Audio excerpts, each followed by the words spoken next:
Bonjour à tous et bienvenue sur Mathis YouTube et aujourd'hui nouvelle vidéo informatique et on va parler informatique rétro. Donc tout d'abord je tenais à m'excuser déjà des faux espoirs que peut-être je donnais à certains. En fait ça fait 2 vidéos où je disais à la fin on va reprendre l'informatique et voilà on va reprendre l'informatique à la prochaine vidéo alors qu'en fait je trouvais toujours des sujets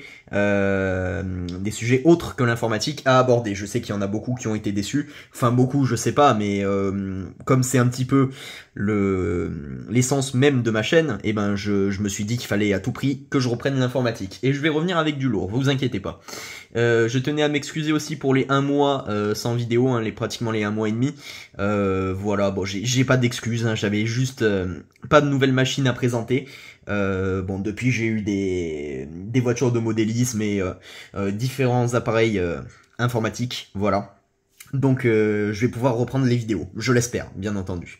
Donc aujourd'hui, on n'est pas là pour parler modélisme, hein, je sais que j'avais carrément enchaîné 3 vidéos de suite. On est là pour parler informatique à l'ancienne. Voilà. Donc vous avez devant vos yeux ébahis un magnifique ordinateur portable. Enfin, portable. C'est si on veut, franchement si on veut. On a ici un PC portable de 1986, un Toshiba T2100, alias Personal Computer, voilà.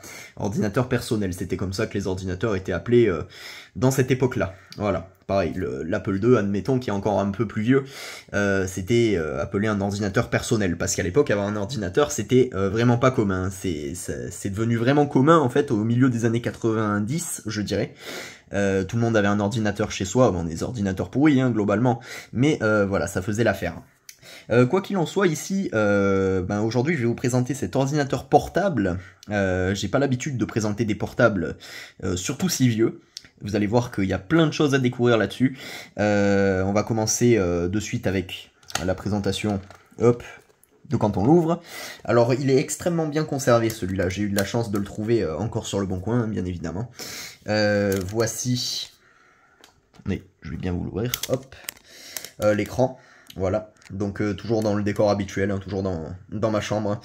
Ça ne change pas, voilà, donc voilà, un magnifique écran, un magnifique clavier, clavier physique, hein, bien entendu, hein, c'était un peu la mode d'en mettre sur les PC portables à l'époque. Donc ici, n'espérez pas trouver une batterie, hein, c'est un petit peu trop vieux pour qu'ils aient eu le temps de mettre des batteries à l'intérieur.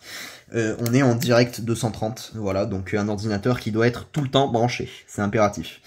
Il n'y a pas d'histoire de mini batterie ou pas, comme sur les modèles que j'ai, qui sont venus après celui-là bien sûr.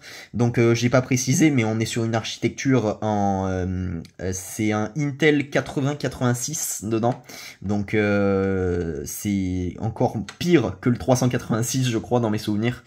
Donc voilà, c'est une puce vraiment à l'ancienne. On pourra noter ici le petit système de poignée, voilà, parce qu'on est pratiquement à je dirais 2 bons kilos, hein, pour cet ordinateur. Donc voilà, on le prenait ici et on pouvait le transporter. On a ici le port série, le port parallèle juste ici, une entrée peut-être pour un écran supplémentaire et voilà, RGB VGA, tout simplement. Donc voilà, ça c'était pour le derrière.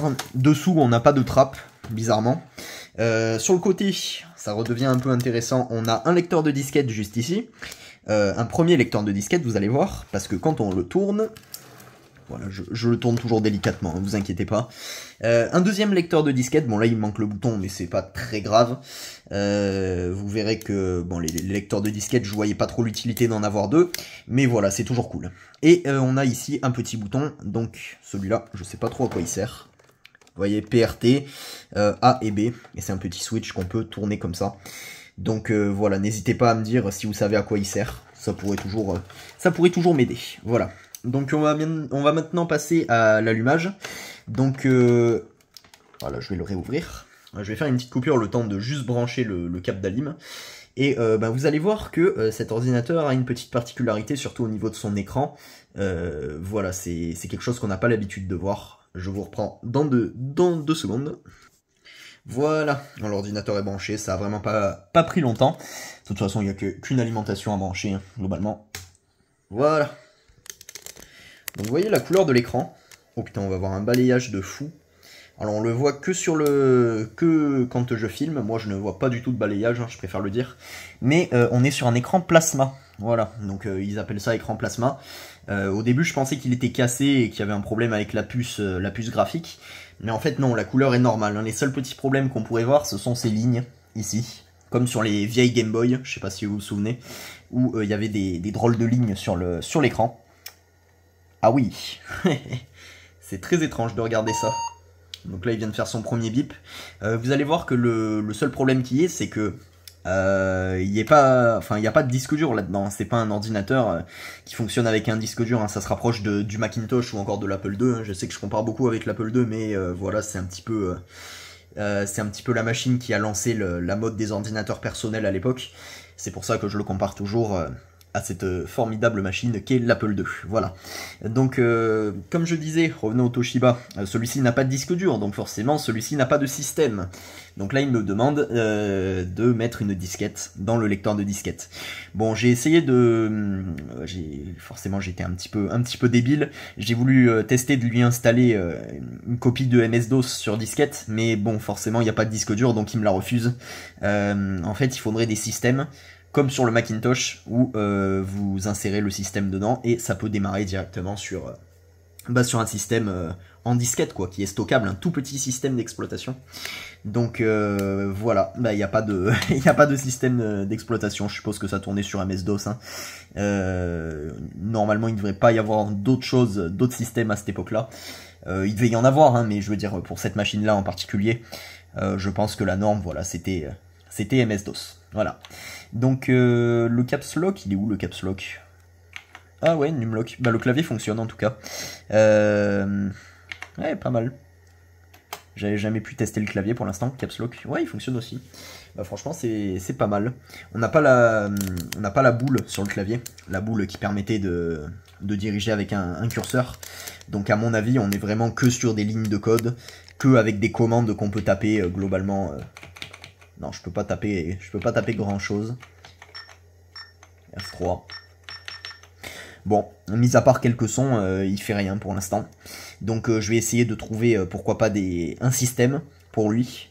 Donc voilà. Peut-être qu'il y aura une deuxième vidéo, j'en sais trop rien pour l'instant. Donc voilà, n'hésitez pas à liker la vidéo, je sais qu'elle a été courte, hein. Mais néanmoins je suis très content de pouvoir vous reproposer de l'informatique. Je sais que je commence à avoir fait un peu le tour des tours, justement. Ordinateur fixe, je les ai, bon je vais pas dire que je les ai à peu près tous, ce serait mentir, mais tellement il y en a.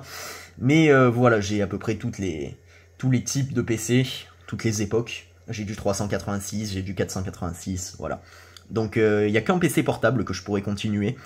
Voilà, bah, n'hésitez pas à me dire si ça vous a plu, n'hésitez pas à liker la vidéo, et puis moi je vous dis à plus, peut-être au week-end prochain, ou peut-être dans 2 mois, voilà, je peux rien promettre. Voilà, à plus.